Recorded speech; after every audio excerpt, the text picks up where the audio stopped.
인생이 답답한가 질문부터 바꿔라 라는 주제로 하나님의 말씀을 증거합니다. 세상을 또한 개인의 인생을 바꾼 변화는 왜? 라는 질문 한마디에서 시작하는 경우가 많습니다. 여러분, 질문은 뒤에 문이 들어가 있잖아요. 문을 어떻게 여느냐? 내가 답답할 때 문을 열어야 되거든요. 질문이 문을 열게 합니다. 좋은 질문이 내 인생의 운명을, 그리고 기업의 운명을 바꿀 수 있는 문을 열게 된다는 것입니다.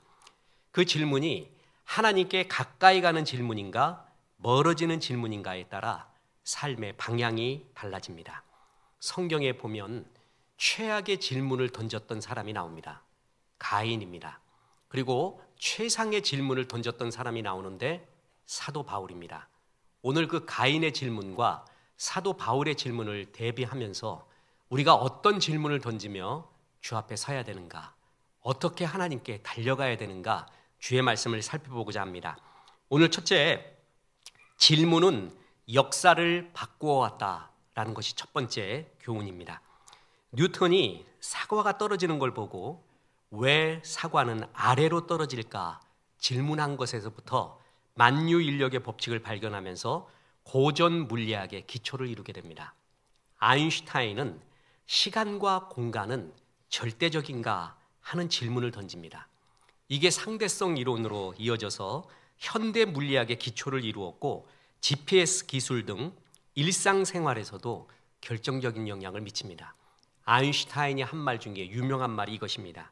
나는 특별한 재능이 있는 것이 아니라 단지 끈기 있게 질문한 뿐이다. 앨런 튜닝이 제기한 이 질문, 컴퓨터가 생각할 수 있을까? 이 질문은 인공지능 연구의 시작점이 되어 현재 우리가 살고 있는 인공지능 시대를 토대를 마련하게 됐습니다. 좋은 질문은 좋은 역사의 흐름을 바꾼다라는 것입니다. 우리가 흔히 유대인 하면 똑똑하다, 지혜롭다, 머리가 좋다라고 생각을 합니다. 그래서 이 전 세계의 정치, 경제, 사회, 문화, 예술, 심지어 유통까지 다 지배하고 있는 게 아닌가 이렇게 생각을 하는데, 그래서 IQ가 굉장히 높을 거라고 생각하는데, 전성수 교수가 지은 자녀교육 혁명 하브루타에 보면은 이스라엘 현재 주이시들의 평균 IQ는 94입니다. 세계 45위입니다. 1위가 홍콩 107이고요. 2위가 대한민국 106입니다. 그러니까 이스라엘이 그렇게 IQ가 높은 것이 아닌데 왜 이렇게 이들은 똑똑해 보이는가? 후천적인 교육의 탓이라고 합니다. 그래서 그 교육이, 이스라엘의 교육이 뭐냐? 좀 세계적으로 많이 연구되고 있죠. 그게 하브루타 교육이라고 말합니다. 하브루타라는 것은 하베르라는 히브리어 아람어에서 나온 말로 친구, 동역자, 짝을 의미하는데, 하브루타 교육은 유대인의 대화식 정통 교육 방법으로 짝을 지어서 서로 질문을 합니다. 그 질문을 하면서 토론하고 논쟁하는 것입니다. 이게 유대인의 전통적인 하브루타 교육법입니다. 예수님이 누가복음에 보면 성전에 올라가 율법 학사들과 논쟁을 하셨죠. 듣기도 하시고 묻기도 하셨다는 거예요. 이게 유대인의 전형적인 하브루타 교육입니다. 그러니까 끝없는 질문, 그 속에서 질문 자체에 답을 찾아내는 것이죠. 구글 이야기를 담은 저널리스트 켄 올레타의 저서 구글드라고 있습니다. 그러니까 구글이 어떻게 만들어졌으며 뭐가 주특기며 어떻게 세계를 지배하게 됐는지, 거기에 보면 구글의 창립자인 세르게이 브린과 레리 페이지, 이들의 그런 뛰어난 창의력과 경영 능력이 어디서 나오는가? 둘 다 유대인이거든요. 어릴 때부터 밥상머리에서 하브루타 교육을 받았다는 거예요. 그래갖고 밥 먹을 때 논쟁터였다는 거예요. 그게 기업 문화에 그대로 이어져서 끝없는 질문과 답, 질문하고 대화하면서 창의적인 세계를 이끌어가는 아이디어가 거기서 나오게 됐다는 거예요. 똑같은 유대인으로서 페이스북의 창시자인 마크 주크버그도 그렇습니다. 오라클의 창립자 레리 앨리슨, 스타벅스의 창시자 하워드 슐츠도 전부 이런 질문과 토론, 이런 대화 하브루타 교육 속에서 전 세계적인 경영가가 나오게 되었다라는 거죠. 성경에는 하나님이 인간에게 질문하는 것, 그리고 인간이 하나님께 질문하는 것, 심지어는 사탄이 인간에게 질문하는 수많은 질문의 내용이 나옵니다. 멋진 질문들, 나쁜 질문들도 많이 나옵니다. MIT 슬론 경영대학원 리더십 혁신 분야의 교수인 할 그레거슨 교수가 쓴 어떤 질문은 당신의 벽을 깬다라는 질문에 대한 명저가 있습니다. 거기에 이런 구절이 나옵니다. 질문의 힘을 연구하는 모든 학자가 공통적으로 다루는 주제가 하나 있다. 모든 질문이 동등하지 않다는 점이다. 질문에도 여러 종류가 있고 어떤 질문은 영감을 불러일으키거나 유익하지만 어떤 질문은 순전히 해롭다. 그러니까 좋은 질문을 해야 좋은 인생의 문이 열린다는 거예요. 해로운 질문도 있다는 거예요. 성경에 보면 최악의 질문을 한 사람이 있습니다. 결국 최악의 인생으로 이끌어져 갑니다. 최상의 질문을 한 사람이 있는데 최상의 인생으로 이끌어져 가는 것을 볼 수가 있습니다. 그래서 두 번째 교훈이 있습니다. 최악의 질문은 최악의 인생으로 이끈다라는 것입니다. 최악의 질문, 그것은 하나님께로부터 분리를 유도하는 질문입니다. 하나님과 멀어지는 질문입니다. 인류의 비극은 사탄의 최악의 질문으로부터 시작된 거 아십니까? 창세기 3장 1절에 그런데 뱀은 여호와 하나님이 지으신 들짐승 중에 가장 강교하니라. 뱀이 여자에게 물어 이르되 하나님이 참으로 너희에게 동산 모든 나무의 열매를 먹지 말라 하시더냐. 여기부터 인류의 비극이 시작이 됩니다. 이 질문부터요. 나쁜 사단이죠. 하나님을 아주 못된 존재, 나쁜 존재로 여깁니다. 하나님이 참으로, 이 참으로라는 구절 말이에요. 하나님이 진짜 정말 나쁘지? 이런 식의 표현이에요. 아주 악한 존재, 그런 존재로 표현하는 거죠. 그리고 분명히 하나님께서는 뭐라 그랬냐면은 선악과만 먹지 말라 그랬잖아요. 모든 나무 열매를 먹지 말라 그러지 않고 선악과만 먹지 말라 그랬잖아요. 근데 사탄은 뭐라 그럽니까? 하나님이 참으로 너희에게 동산 모든 나무의 열매를 먹지 말라 하시더냐. 모든 열매 먹지 말라 그런 소리 한 적이 없지요. 과장 확대를 합니다. 이렇게 악한 질문을 던짐으로써 그 질문에 대한 답변을 함으로써 인류가 원죄를 짓게 되는 악의 모습으로 변하게 된 거예요. 사탄이 최악의 질문을 던졌잖아요. 그리고 최악의 질문을 던진 또 한 사람이 있습니다. 그게 바로 구약에서 가인의 최악의 질문입니다. 창세기 4장 9절 보세요. 여호와께서 가인에게 이르시되 내 아우 아벨이 어디 있느냐. 그가 이르되 내가 알지 못하나이다. 내가 내 아우를 지키는 자니까 되물었어요. 하나님께서는 아벨과 그의 제사를 받았어요. 아벨의 삶과 그가 드리는 제사를 받았다는 얘기예요. 또한 가인과 그의 제사를 받지 않았습니다. 가인의 삶과 그의 제사를 받지 않았다라는 것이죠. 이때 가인이 화가 납니다. 시기합니다. 동생 아벨을 죽이게 됩니다. 그리고 난 다음에 하나님이 묻습니다. 내 아우 아벨은 어디 있느냐?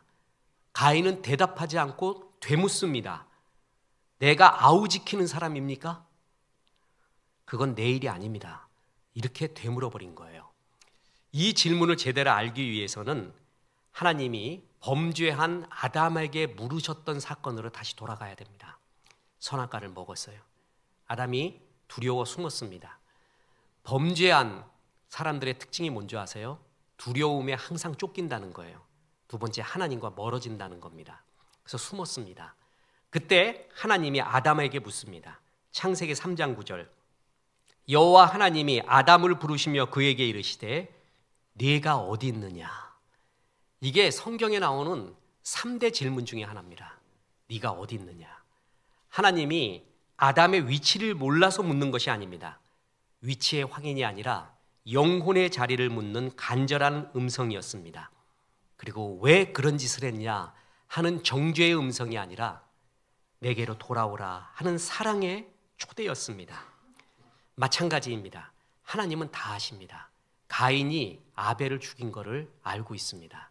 그러면서 아벨이 죽어 그 시체가 어디서 나둥글고 있는지, 가인이 그런 일을 한 건지도 다 알고 있습니다. 그런 가운데 하나님은 묻습니다. 네 아우 아벨이 어디 있느냐? 아담한테 보는 질문하고 똑같아요. 네가 어디 있느냐? 네 아우 아벨은 어디 있느냐? 양심을 깨우는 그런 음성이고, 돌이키기를 원하는, 하나님께로 돌아오라는 마지막 초대장과 같은 음성입니다. 그런데 가인은 대답하지 않습니다. 대신에 되묻습니다. 내가 아우 지키는 사람입니까? 회피와 하나님 앞에 대한 반항의 말을 내뱉습니다. 내 형제 아벨을 지키는 사람은 내가 아니라 하나님이죠. 지금 그 얘기하고 있는 겁니다. 죄가 이미 가인의 마음을 사로잡았습니다. 하나님은 이런 가인에게 땅에서 피하며 유리하는 자가 되라고 징계하십니다. 그랬더니 가인은 내가 받아야 할 이 죄값이 너무 무겁습니다. 그리고 사람들이 나를 만나면 죽일 것 같습니다. 두렵습니다. 이렇게 말해요. 그랬더니 하나님이 사람들이 가인을 죽이지 않도록 가인의 표를 줍니다. 그게 뭔지는 정확하게 모르겠습니다. 그런데 어떤 표를 줘서 사람들이 가인을 죽이지 못하게 합니다. 이 정도 되면, 죄인이 이 정도의 은혜를 받았다면 하나님께 돌아와야 되지 않습니까? 그런데 가인은 하나님께 돌아오지 않습니다. 그리고 창세기 4장 16절 보십시오. 가인이 여호와 앞을 떠나서 에덴 동쪽 놋 땅에 거주하더니, 여호와 앞을 떠나서. 내가 아우 지키는 사람입니까? 그렇게 반항하는 말, 그건 하나님 책임이죠. 그런 말 하더니 결국 하나님을 떠나는 질문, 악한 질문을 던지더니 하나님을 떠나고야 맙니다. 세상에서 가장 악한 질문 중에 하나가 뭔지 아십니까? 내가 내 아우를 지키는 사람입니까? 내가 이웃에게까지 책임져야 됩니까? 여러분, 하나님 인생이 얼마나 힘든 줄 아시잖아요. 장가 가야 되고 소도 사야 되고 농가밭에 나가서 할 일이 얼마나 많은지, 얼마나 열심히 일해야 겨우 먹고 사는지 알지 않습니까? 근데 내가 아우 지키는 사람입니까? 내가 이웃을 지키는 사람입니까? 내가 이 기후 문제를 지키는 사람입니까? 그건 하나님이 그냥 하십시오. 나는 먹고 살기에도 바쁩니다. 이런 질문만 하는, 그게 바로 가인의 질문이죠. 우리가 평생 이런 질문만 하나님께 들린다면, 하나님이 예배 때 말씀하십니다. 성경을 묵상하는데 말씀하십니다. 네 이웃을 좀 돌아보렴. 전도선교 구제 좀 해다오. 너는 네가 시간과 열정과 돈 쓰는 거 보면 너와 내 가족 위해서만 하지 않니? 이웃도 좀 생각해라. 왜 이렇게 이웃 앞에 인색하니? 라고 말하면, 내가 이웃 지키는 사람입니까? 내가 지금 얼마나 바쁜데요. 내가 지금 해야 될 일, 하나님, 돈은 말이에요, 20대뿐만 아니라 30대에도 필요해요. 40대도 필요하고요. 노인 되면 더 필요해요. 그거 모르세요, 하나님?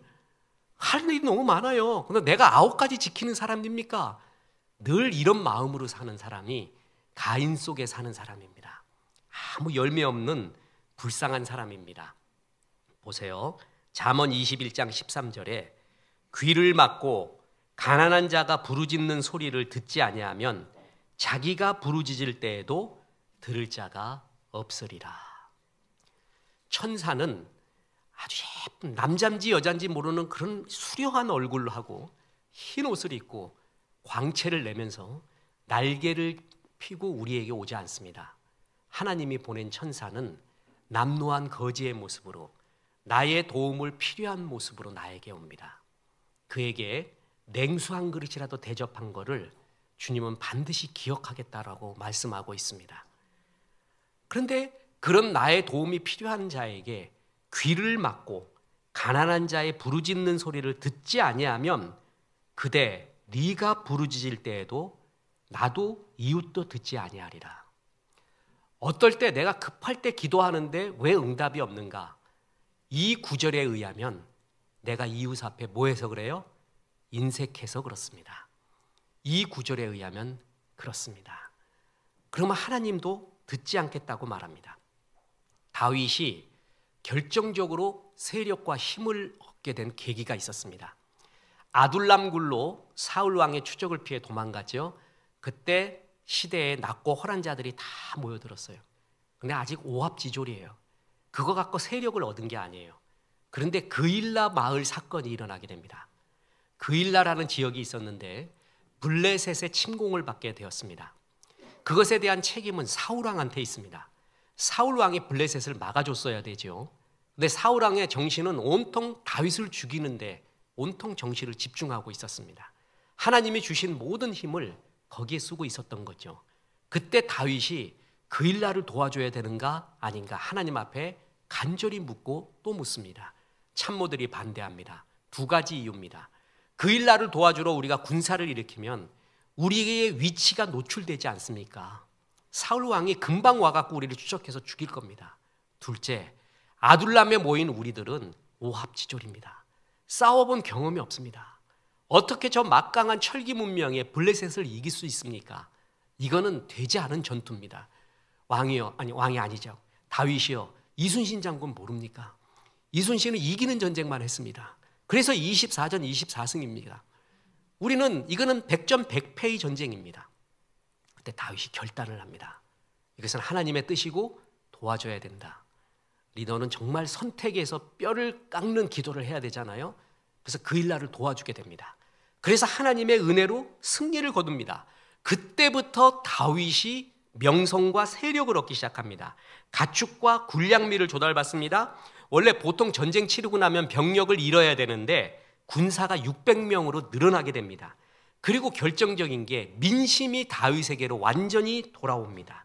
그리고 중요한 제사장들이 다윗에게로 몰려들기 시작했는데 제사장 아비아달이 그때 다윗에게로 돌아온 거예요. 이렇게 하나님 앞에 이웃을 도와줬어요. 그일라, 내가 그것까지 책임져야 됩니까? 내가 동생 아벨까지 책임져야 됩니까? 내가 아우 지켜야 되는 사람입니까? 모든 사람이 그 얘기하고 있을 때 그는 도와줍니다. 그 말씀 그대로 잠언 11장 25절에 구제를 좋아하는 자는 풍족하여질 것이요 남을 윤택하게 하는 자는 자기도 윤택하여지리라. 여기에 풍족, 윤택이 나오잖아요. 이 풍족은 물질적인 풍족을 말합니다. 윤택은 정신적인 풍족을 의미합니다. 우리는 물질적인 풍요와 정신적인 풍요를 다 원하고 있잖아요. 어느 때 그게 되냐 하면은 구제를 좋아할 때, 잘 도와줄 때, 줄 때 너도 풍족하여질 것이요. 그리고 남의 정신을 풍족하게 해줘요. 그의 정신과 영혼을 최고로 풍족하게 해주는 게 뭐죠? 전도예요. 그리고 축복이에요.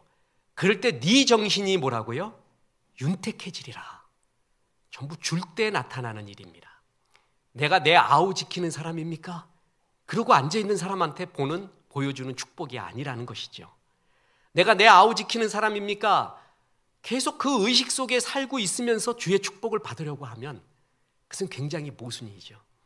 시속 200km로 달리면서 주님 나를 지켜주십시오 하는 거하고 똑같아요. 맨날 야식을 새벽 3시까지 먹으면서 주여 나의 건강을 지켜주옵소서 하는 거하고 똑같은 거예요. 누가복음 6장 38절에 보면 주라 그리하면 너희에게 주실 것이니, 주체가 누구죠? 주라, 그건 네가 주라. 그리하면 준다라는 것은 누가 주체예요? 하나님이 준다는 거예요. 곧 후히 되어 누르고 흔들어 넘치도록 하여 너희에게 안겨주리라. 너희가 헤아리는 그 헤아림으로 너희도 헤아림을 도로 받을 것이니라. 이웃에게 인색했을 때 나도 인색하게 주마. 욕먹지 않은 차원까지 했을 때 나도 욕먹지 않은 차원까지 너를 축복하마. 후히 넘치고 흐르고 흔들어 넘치도록 그 정도로 주고 싶다. 어느 때 이웃에게 먼저 주라는 거예요. 내가 내 아우 아벨을 지키는 자입니까? 그래, 지키는 자다. 네가 해야 될 역할이다. 그 얘기예요. 설득에 대한 세계적인 3대 명저 중에 하나인 로버트 치알디니의 설득의 심리학, 정말 꼭 읽어보십시오. 그 책에 보면 주제가 뭐냐 하면 설득은 말로 하는 게 아니라는 거예요. 우리가 흔히 설득 그러면 말빨과 논리가 세갖고 그 상대편을 누르고 이기는 거를 말하는데, 여러분 말로 져보세요. 집에 가서 그것처럼 분한 경우가 없어요. 정말 제일 분할 때가 말로 졌을 때예요. 그죠?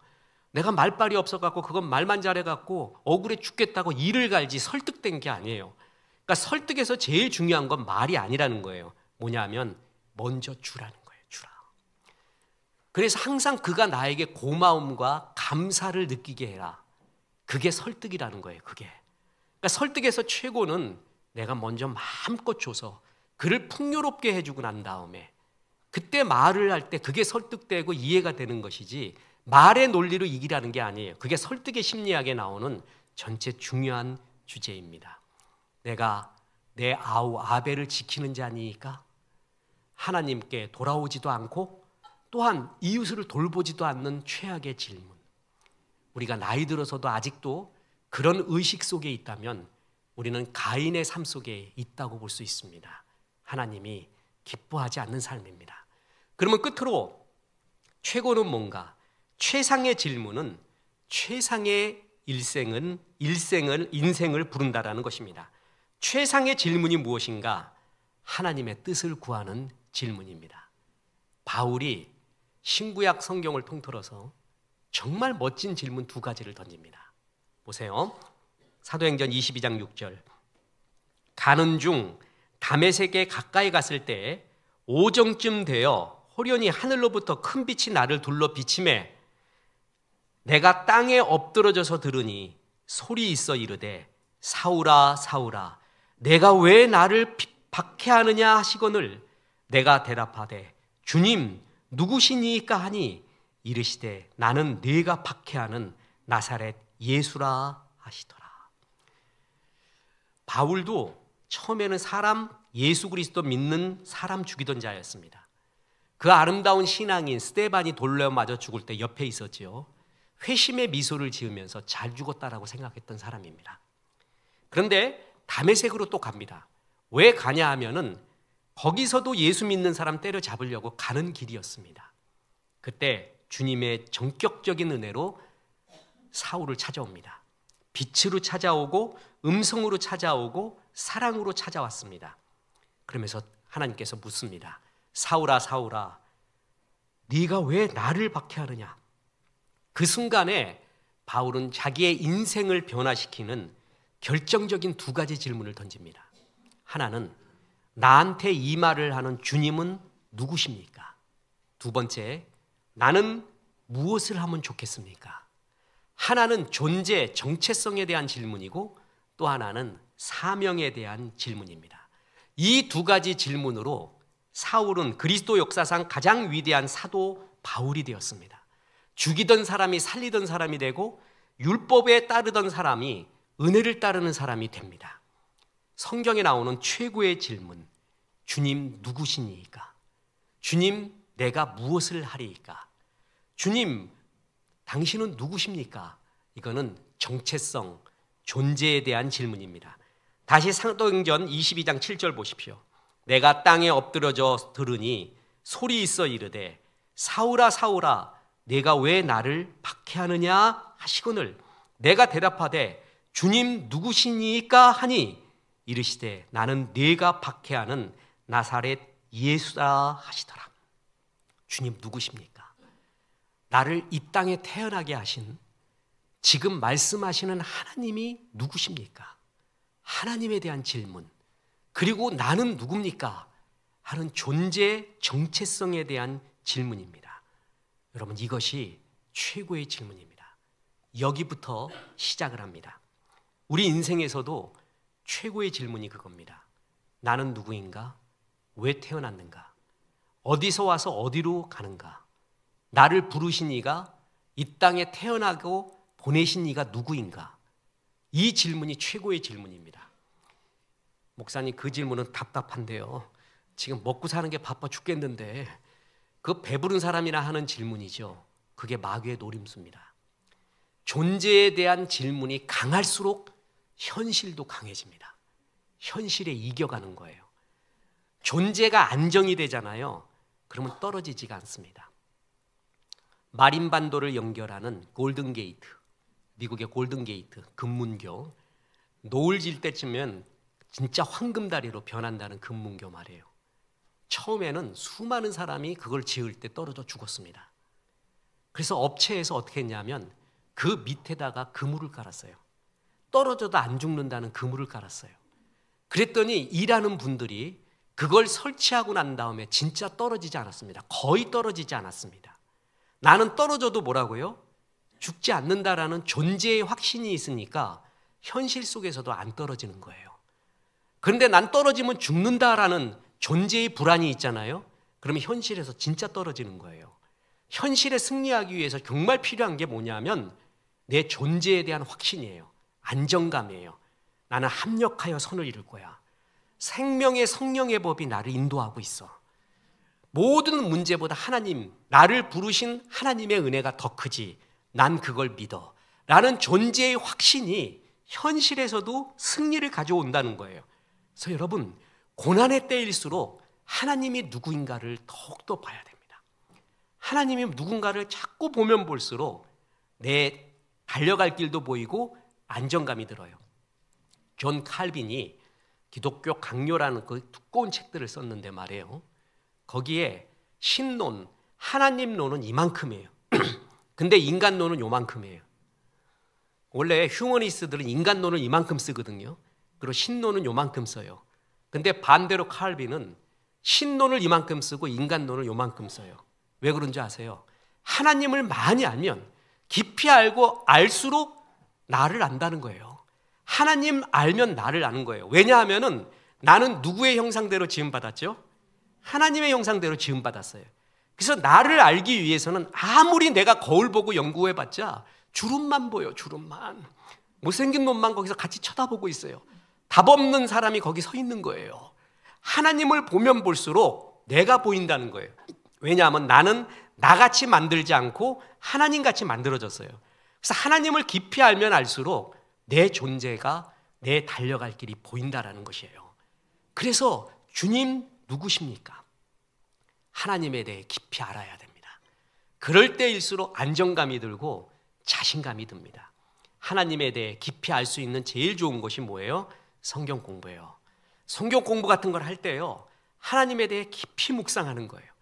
그리고 깊이 알아가는 거예요. 성도들이 소망해야 될 것은 창세기부터 계시록까지 일생에 한 번은 정확한 강해를 다 들어봐야 돼요. 몇 번을 들어봐야 돼요. 로마서는 5번 이상, 에베소서도 마찬가지로. 그렇게 들어보면은 하나님이 누구인가를 알아가요. 그럴 때일수록 내 존재는 더 안정이 됩니다. 그리고 달려갈 길이 보이기 시작한다는 것이죠. 바울은 그에 대한 궁금증, 나에게 지금 이 말을 하고 있는 당신이 누구십니까? 그것부터 묻습니다. 그랬더니 주님이 대답합니다. 네가 지금 핍박하는 십자가에 죽은 나사렛 예수다. 바울은 그때 완전히 존재가 뒤집힙니다. 아니었구나. 내가 잘못 생각하고 있었구나. 그 예수는 실패한 선지자, 하나님을 거부한 그런 실패한 선지자가 아니라 진짜 하나님이었고 부활하신 주님, 나에게 지금 말씀하신 살아계신 하나님이구나. 완전히 달라집니다. 그때부터 그의 인생이 달라지게 됩니다. 바울 앞에 꼭 뭐가 붙죠? 사도. 자기의 존재에 확실히 알았어요. 내 존재는 뭐다? 만세 전부터 예비하신 사도 바울이다. 그때부터 모든 힘이 나오는 거예요. 바울은 정체성에 대한 질문을 했습니다. 두 번째로 사명에 대한 질문을 합니다. 하나님이 누군 줄 알았어요. 나를 부르시는 이가 누군지를 알았습니다. 그랬더니 좋습니다. 여기가 좋습니다. 나를 이렇게 부르신 이가 하나님이군요. 이러지 않았어요. 하나님, 나에게 이렇게 물질 주셔서 감사합니다. 나에게 이렇게 재능 주셔서 감사합니다. 이런 건강과 열정 주셔서 감사합니다. 그러고 앉아있지 않았어요. 뭐라 그러냐면, 주님, 내가 뭘 하겠습니까? 뭘 했으면 좋겠습니까? 사도행전 22장 10절입니다. 내가 이르되 주님 무엇을 하리이까? 주께서 이르시되 일어나 다메섹으로 들어가라. 내가 해야 할 모든 것을 거기서 누가 이르리라 하시거늘. 바울은 정체성을 확인한 다음에 사명에 대해 묻습니다. 바로 이거예요. 하나님이 제일 기뻐하는 질문 2가지가 내가 누구인가, 하나님이 누구인가 하는 정체성, 존재의 질문이에요.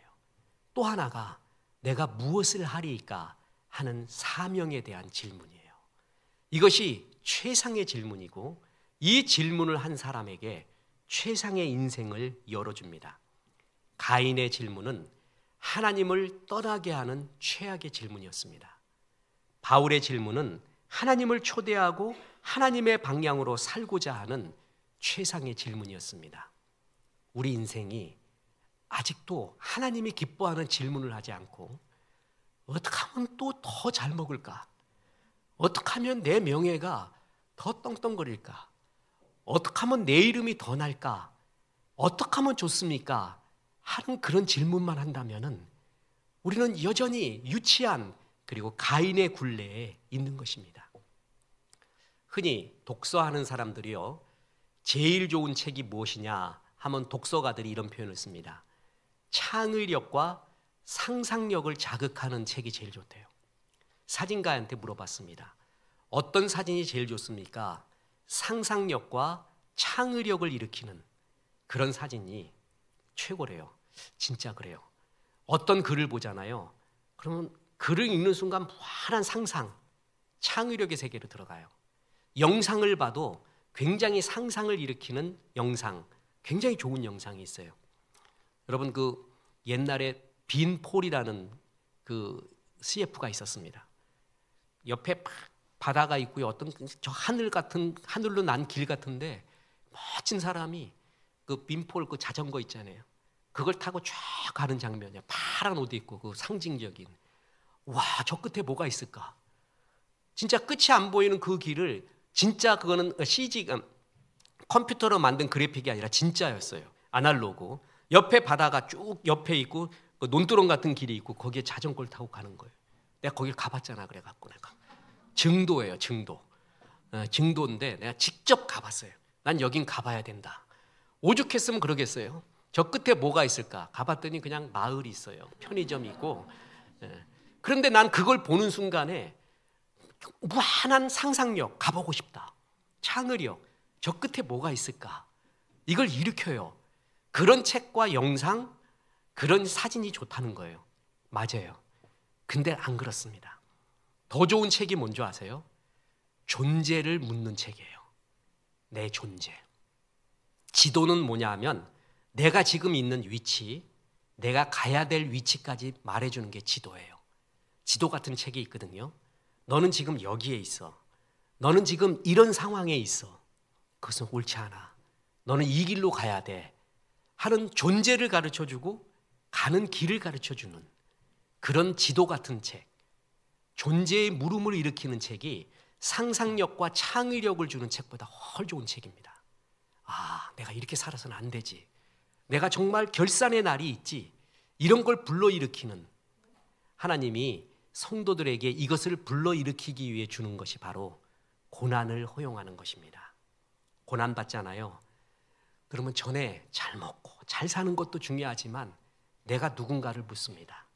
내가 잘 살고 있는 것인가? 내가 무엇 때문에 고통스러운가? 그걸 묻게끔 돼 있습니다. 그래서 하나님은 고난당하는 것이 유익이라 내가 주의 율례를 알게 되었다는 것이 바로 그거예요. 고난당할 때 비로소 안 했던 질문, 바울이 했던 질문, 당신은 누구십니까? 나는 누구지요? 그리고 어디로 가야 됩니까? 이 안개 같은 세상 속에서 그거를 고난 때의 본질적인 질문을 한번 던집니다. 그 전에는 어떻게 하면 잘 장가가겠습니까? 어떻게 하면 잘 소도 사야겠습니까? 어떻게 하면 농가 밭이 융성하겠습니까? 오직 이 질문만 합니다. 그리고 네 이웃을 생각하라 그러면 내가 동생 아벨을 지킨 사람입니까? 이런 말만 합니다.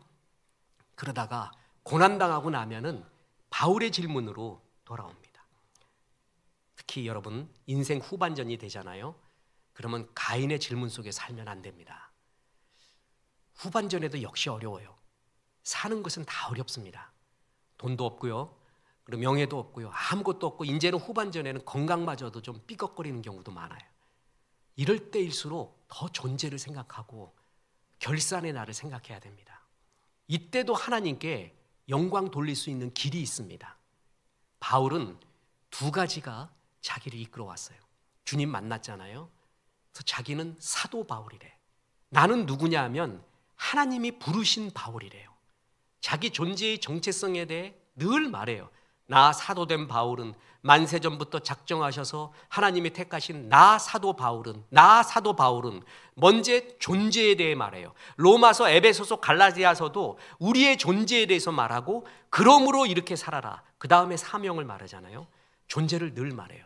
그리고 바울을 평생 이끌어왔던 기관차, 나의 달려갈 길, 곧 주 예수께 받은 사명, 하나님의 은혜의 복음을 증거하는 일을 마치려 하면은 나의 생명을 조금 더 귀한 것으로 여기지 아니하노라.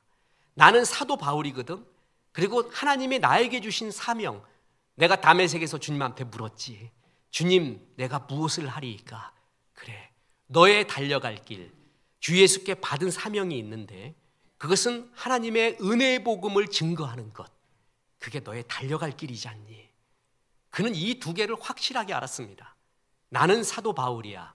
나의 달려갈 길, 은혜의 복음을 증거하는 일이야. 그리고 생을 다 마치려고 합니다. 나의 달려갈 길을 마치고 믿음을 지켰으니 이제 하나님으로부터 의의 면류관이 준비되었다. 디모데야, 전제 제사 지낼 때 말이야, 희생 제물에 포도주 붓고 기름 붓지 않니? 나도 지금 하나님이 그러는 것 같다. 나는 온 인생을 산 제사로, 삶의 예배로 드렸던 인생이야. 이제 마지막 번제로 태울 때가 왔나 보다. 내 몸에, 내 삶에 기름이, 포도주가 부어지고 있다. 내가 이제 그때가 왔는데 나는 그래도 믿음을 지켜왔다. 나의 달려갈 길을 알았고 그 길을 달려왔다. 이 당당한 노사도의 고백, 우리가 나이 들수록 이런 고백해야 되지 않겠습니까? 힘들 때예요. 어느 때나 어렵습니다. 그래서 내가, 하나님이 왜 나를 불렀는가, 지금 나의 사명은 뭔가, 그걸 물을 줄 알아야 됩니다. 여러분 보십시오. 구세군을 창시한 윌리엄 부스, 하나님의 군사처럼 정말 살았습니다. 흐물흐물하게 살지 않았습니다. 확실하게 복음 전하고 주님의 의미로 살았습니다. 그가 80대가 되었을 때 눈이 멀어갔습니다. 아들이 와서 웁니다. 아버지, 이제 아버지의 눈이 멀어간대요. 볼 수 없대요. 그런 말을 전합니다. 저는 이런 목사님을 2분 봤습니다. 아직 젊은 목사님인데 갔더니 여기 앞에 타블릿 PC가 이만한 게 있어요. 그래서 아유, 목사님 통이 크시네요. 이런 거를 보시고, 목사님 자기가 안 보인대요, 성경이. 그래서 이 성경이 안 보여서 그 타블릿 PC 앞에서 넓혀갖고 보는 거예요. 한쪽이 없어지고 또 한쪽이 점점 잃어가고 결국은 시력이 없어진대요. 현대의학으로 고칠 수 없대요. 젊은 목사인데. 근데 어린애 같아요. 그렇게 밝아요. 그러면서 자기는 준비한대요. 시력을 다 잃어가고 나서 어떻게 영광 돌릴까? 윌리엄 부스가 그랬습니다.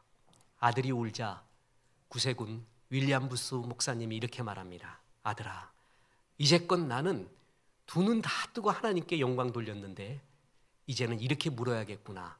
하나님, 2눈이 보이지 않는 가운데서 하나님께 영광 돌릴 수 있는 방법이 무엇일까요?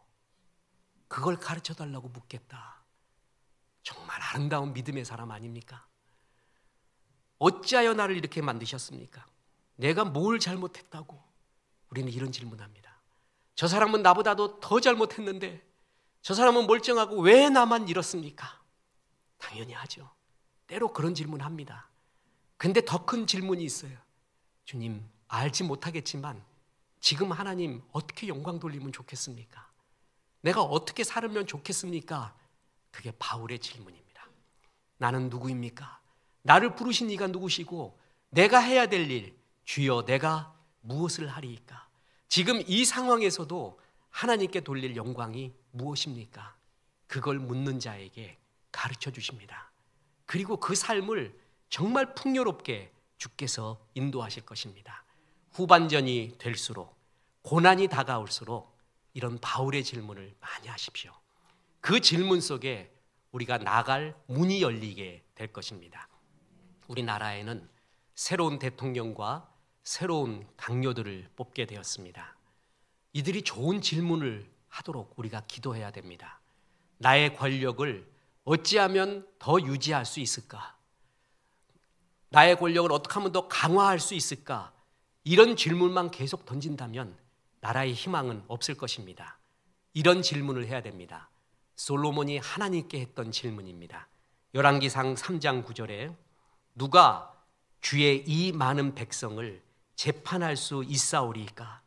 듣는 마음을 종에게 주사 주의 백성을 재판하여 선악을 분별하게 하옵소서. 하나님, 많은 일들이 눈앞에 있습니다. 많은 백성이 있는데 어찌하면은 좋은 섬김이가 되겠습니까? 나에게 듣는 마음, 하나님의 음성과 백성의 음성을 듣는 마음을 나에게 주셔서 이 나라, 맡겨진 나라 선악을 잘 분별하게 나에게 힘 주십시오. 이런 질문해야 됩니다.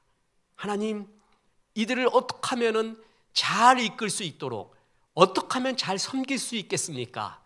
솔로몬이 했던 이 질문을 대통령이 그리고 강요들이 해야 됩니다. 그래서 혼돈에 빠졌던 어려운 이 나라를 다시 한번 하나님이 기뻐하는 나라, 하나님이 기뻐하는 가치관으로 세워가고, 무엇보다도 그 일에 교회들이 빛과 소금의 역할을 다하여서 이 나라의 희망이 되기를 주 예수의 이름으로 축원합니다. 이제 하나님 앞에 사랑한다는 고백, 좋은 질문 속에 살겠다는 고백을 찬양으로 드립니다. 사랑하는 나의 아버지.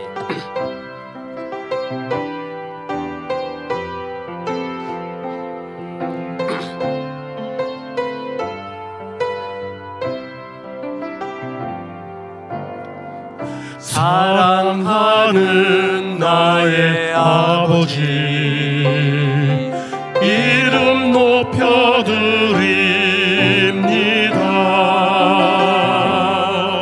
주의 나라 찬양 속에 임하시니 능력에 주께 찬송하네. 전능하신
이제는 우리 구주 예수 그리스도의 은혜와 하나님의 크신 사랑과 성령님 하나님 앞에 바른 질문하며 살라 말씀하심이 이 말씀에 아멘한 성도들에게 함께 하셔서 이제부터 끝날까지 크신 영광 받으시옵기를 우리 구주 예수 그리스도 이름으로 축원하옵나이다. 아멘.